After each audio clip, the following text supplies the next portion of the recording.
Good evening all of my dear students. इससे पहले हम लोग 3 नंबर का क्वेश्चन को डिस्कस किए थे और अभी हम लोग लास्ट में 5 नंबर जो क्वेश्चन एराइज होते हैं उसको डिस्कस करने वाले हैं, इसलिए आप अच्छे से इसको ऑब्जर्व कीजिएगा। पहला क्वेश्चन है 4 नंबर का, 4 नंबर है लेकिन ये 5 नंबर का क्वेश्चन है, ठीक है। और इसमें एक में 3 ऑप्शन रहेगा, तो किसी एक को ही सॉल्व करना, लेकिन यहाँ पे हम सभी क्वेश्चन को सॉल्व कर दे रहे हैं। What is an electric dipole? Deduce the expression for field of electric dipole at a on its axis.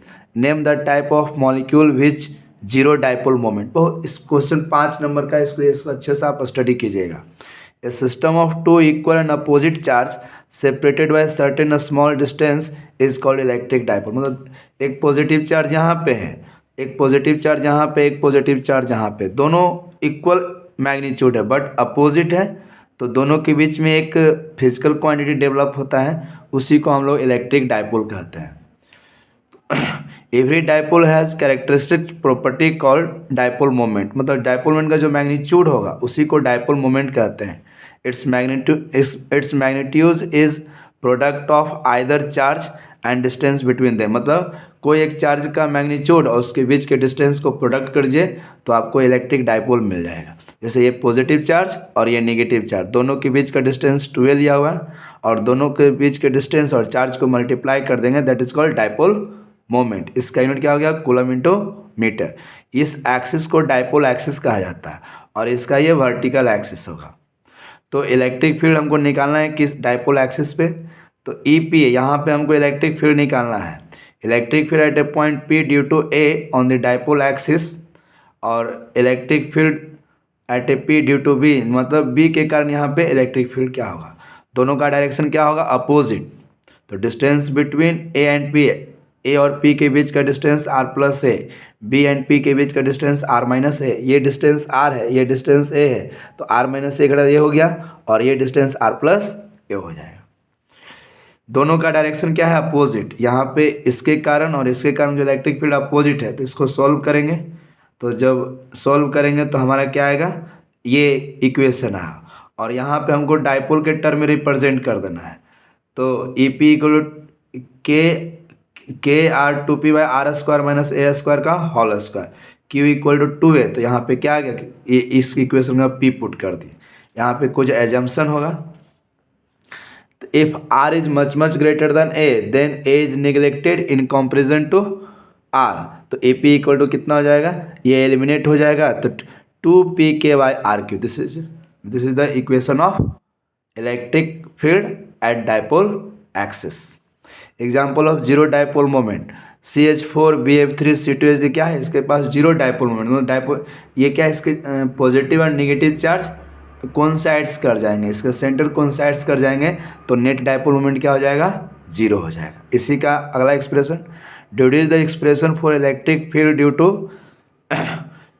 To uniformly charge infinite plane sheet, the magnitude of surface charge density on the inner face of two closely space parallel.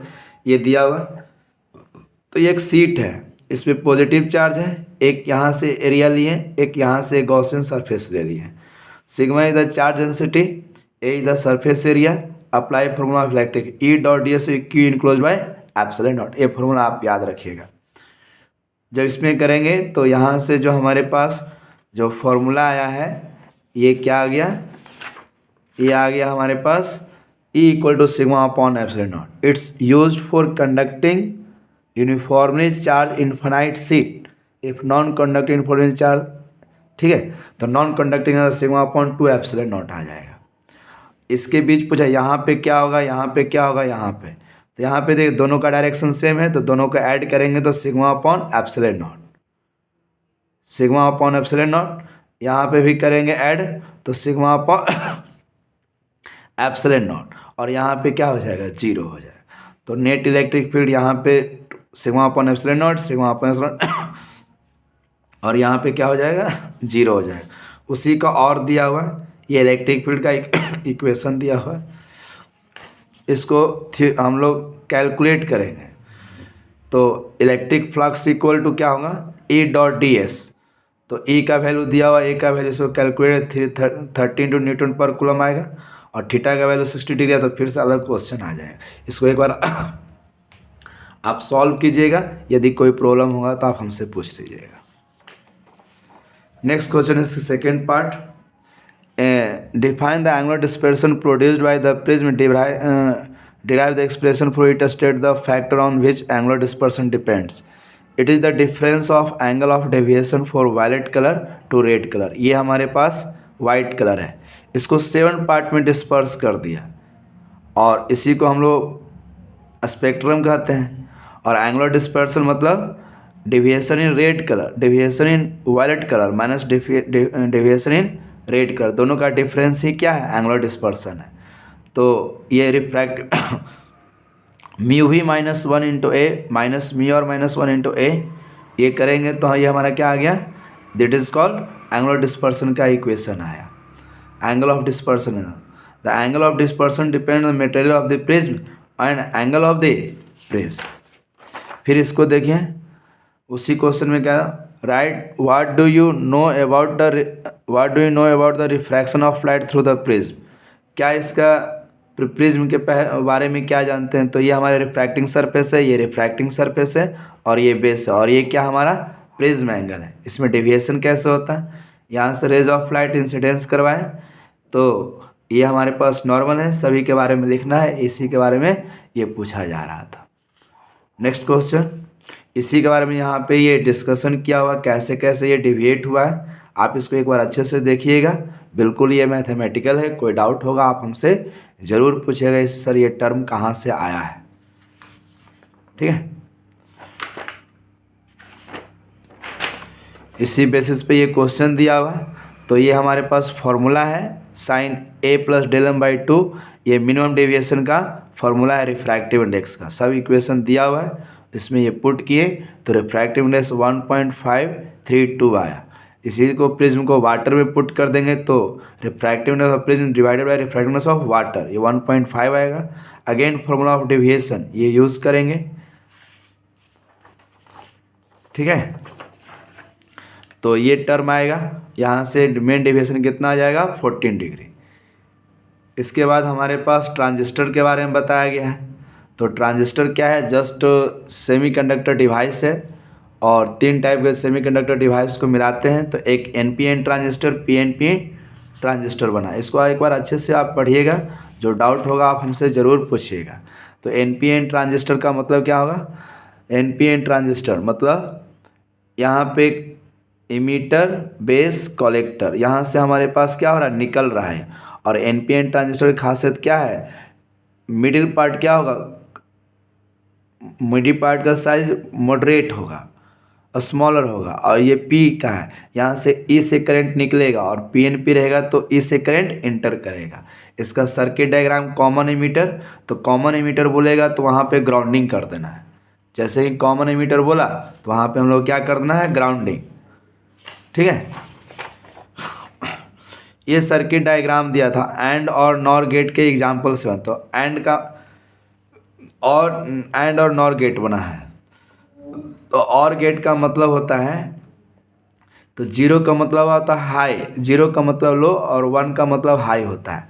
तो यहाँ पे ये wave signal दिया हुआ, तो ये लो है तो 0 हुआ, ये हाई है तो क्या हो गया, 1 हो गया। ये लो है तो 0, ये हाई है तो क्या हो गया, 1 है।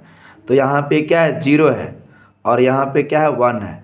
तो 0 और 1 में और गेट में क्या मिलता है, 1 मिलता है। तो यहाँ से हमारा क्या हो गया, 1। यहाँ से यहाँ पार्ट क्या है, 1 है, तो ये 1 क्या होता है, 1 ही मिलता है। यहाँ पे देखिए 1 है और ये क्या है, 0 है, तो यहाँ पे क्या मिलेगा, यहाँ पे हमको यहाँ तक मिल गया 1। अब यहाँ पे देखिए ये भी 0 है, ये भी 0 है, तो 0 ही मिलेगा, यहाँ पे 0 मिल गया। यहाँ पे 1 हो गया और ये 0 है, तो यहाँ पे यहाँ से यहाँ तक की मिलेगा, और यहाँ पे दोनों 0 होते इस तरह मिलेगा। ये किसके लिए, और गेट के लिए। नैंड गेट के लिए क्या होता है, तो नैंड गेट के लिए जस्ट एंड गेट का उल्टा होता है। तो एंड में 0 0 रहेगा तो 0 मिलता है, जस्ट ए मल्टीप्लिकेशन का साइन है। तो 0 0 रहेगा तो 0, तो उल्टा करेंगे तो क्या मिलेगा, 1। तो यहाँ पे देखिए, यहाँ पे 0 है और ये 1 है, तो क्या मिलेगा, 0, और 0 को उल्टा करेंगे तो 1 मिल गया। यहाँ पे देखिए, यहाँ से यहाँ तक ये 1 है, 1 1 1 1 मिलेगा एंड गेट, उसको उल्टा करेंगे क्या मिलेगा, 0, तो यहाँ से ये 0 हो गया। अब यहाँ से सब हमको क्या मिलेगा, ओपन मिलेगा, क्योंकि NAND gate just reverse of AND gate. इसको आप अच्छे से देखिएगा, कोई दिक्कत होगा आप हमसे ज़रूर पूछिएगा। इसको हम लोग ट्रूथ टेबल बनाने के लिए बोला गया था। ये नॉट गेट है, जस्ट ए का रिवर्स कर देगा। यदि जीरो का वैल्यू, ए का वैल्यू जीरो है तो वाई का वैल्यू क्या होगा, वन। वन का वैल्यू जीरो, ए का वैल्यू वन, तो इसका क्या हो जाएगा, जीरो। एंड गेट तो जीरो जीरो जीरो मिलेगा, जीरो वन जीरो मिलेगा, जीरो वन जीरो मिलेगा, वन वन वन मिलेगा। ये हमारे पास एंड गेट। और गेट, ये नैंड गेट, नैंड गेट का जस्ट अभी सिंबल देखे थे, उसको हम यूज़ कर रहे थे। तो नैंड गेट क्या होता है, जीरो जीरो हमको मिलना था जीरो, तो इसको उल्टा कर देंगे तो क्या हो जाएगा, one. Zero zero zero one हमको मिलना चाहिए था जीरो, उल्टा करेंगे क्या होगा, वन। वन और जीरो क्या मिलना चाहिए था, एंड गेट से जीरो मिला, लेकिन नैंड गेट है जस्ट रिवर्स करेंगे वन। वन वन वन मिलना चाहिए था एंड गेट से, जस्ट रिवर्स करेंगे जीरो हो जाएगा। अब इसका लास्ट क्वेश्चन पे हम लोग चल गए डी पार्ट पे। Write the short notes any of two following question. Ampere circuital law. तो एम्पियर सर्किटल लॉ क्या होता है, the line integral of magnetic field for any closed Ampere loop around a wire carrying a steady current is mu naught times the current enclosed by the loop, mathematically expressed at B dot D L equal mu naught times enclosed. B dot mu naught times enclosed कर दिए, तो ये ampere circuit law का statement है। मतलब ये current carrying conductor है, ये एम्पियर लूप लिए, इसमें जितना करंट फ्लो कर रहा है उसके मल्टीप्लाई कर दिए म्यू नॉट से, और यही हमारा क्या हो गया, ampere circuit law. LC oscillation, तो एक बार L for inductor, C for capacitor, तो एल चार्ज हो जाएगा तो ये डिस्चार्ज होगा, फिर ये डिस्चार्ज होगा तो ये चार्ज, इसीलिए तरह ऑक्सीलेट करता है। Whenever energy is given to LC circuit, the electrical oscillation of definite frequency are generated. These oscillations are called LC oscillation. During LC oscillation, the total energy remains constant. It means LC oscillation takes place in accordance with the law of conservation of energy. मतलब ये L है और ये C है, दोनों एक दूसरे से कनेक्टेड है, तो यहाँ का एनर्जी यहाँ जाएगा, जब ये कम्प्लीटली डिस्चार्ज होगा और ये चार्ज हो जाएगा तो यहाँ का एनर्जी यहाँ, इसी तरह ऑसिलेशन कंटिन्यू होते रहेगा। आप इसको अच्छे से लिखिएगा। यहाँ पे ऑसिलेशन का इक्वेशन लिखा हुआ, ये नेचुरल फ्रीक्वेंसी है 1 omega equal to 1 root under L C, तो omega equal to pi F C, तो F equal to 1/2 pi F C. Transformer के बारे में, it's electrostatic device which is use to regulate the voltage. ये voltage regulate करने का काम करता है, जैसे हाई वोल्टेज से लो वोल्टेज, लो वोल्टेज से high voltage. It's used high voltage to low voltage conversion and also used high voltage to low voltage. It's work on the principle of Faraday law of mutual induction. जैसे हम लोग study किए हैं, ये Faraday law of mutual induction पे ये काम करता है। When high voltage to low voltage convert transfer is known as step up transformer, step down transformer. High से low convert करेगा तो step down transformer. When low voltage to high voltage convert is said to be a step up transformer. ये transformer का circuit diagram और ये main equation है।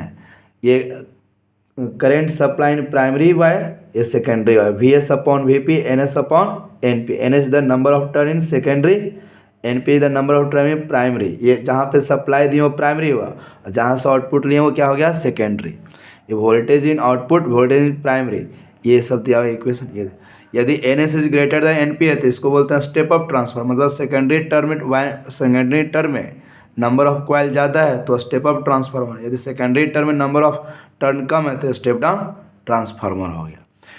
Next है electromagnetic spectrum. The distribution of electromagnetic wave in according with their wavelength और frequency into distinct group having widely differing properties is called electromagnetic wave. मतलब बहुत सारे वेव है जिसका अलग अलग फ्रीक्वेंसी है, उसी को हम लोग क्या बोलते हैं, इलेक्ट्रोमैग्नेटिक स्पेक्ट्रम कहते हैं। कुछ इसके मेन पार्ट है वो हम लोग डिस्कस कर रहे हैं। तो पहला वेव है रेडियो वेव। तो रेडियो वेव जो हम लोग, radio wave just electromagnetic wave है जिसका वेवलेंथ लार्जेस्ट होता है और फ्रीक्वेंसी मिनिमम होता है। इसका range 600 metre to 0.1 metre, frequency range 500 kilohertz to 1000 megahertz. Microwaves, it's use in the radar system navigation. इसका wavelength 0.3 metre to 10⁻³ metre, frequency range 10⁻9 to 10⁻12 hertz. Infrared waves, इतना frequency range दिया हुआ। ये visual light, wavelength इतना से इतना। X ray ये हुआ। फोटोन क्या है, तो जहाँ से रेडिएशन निकल रहा है तो energy radiated from a source propagates in micro in the form of a small packet. These are known as photons. According to Planck, the energy of photon is directly proportional radiation frequency of radiation, E directly proportional to F, E equal to HF, E equal to Sc by lambda, where F is the frequency of radiated, H is the Planck's constant, C is the speed of light, lambda is the wavelength of radiation, linear moment of photon E by C just एक relation से आता है kinetic energy और मास से, तो kinetic energy और momentum से, तो E बाई सी यानी H by lambda. Effective mass of photon E equal to M C, या आइंस्टीन के इक्वेशन से आता है, E इक्वल टू एम बराबर ई सी स्क्वायर, तो एम बराबर S C by lambda. Effective mass of photon is inversely proportional to wavelength of radiation. Mass of violet light of photon is always greater than red light, क्योंकि violet light का wavelength क्या होता है, कम होता है, इसीलिए उसका मास क्या होगा, ज़्यादा होगा। Rest mass of photon is always zero. Last में radioactivity, spontaneous emission of radiation from the nucleus is known as radioactivity, मतलब कंटिन्यूअस इमिशन हो रहा है, उसी को हम लोग क्या बोलते हैं, radioactivity. Substance shows this properties are called radioactive substances. Unstable nuclei shown radioactive properties, जो स्टेबल न्यूक्लियाई है अनस्टेबल न्यूक्लियाई है वो प्रॉपर्टी शो करता है। ठीक है, a particular nuclei radiate only particular type of radiation at a time according to its requirement of stability, मतलब क्यों रेडिएट करता है, तो स्टेबिलिटी गेन करने के लिए, हमेशा निकल रहा है स्टेबिलिटी गेन करने में। Henri Becquerel invented radioactivity. Emission are emitted by radioactive substance are generally alpha rays, beta rays, gamma rays, continue emission होते रहता है।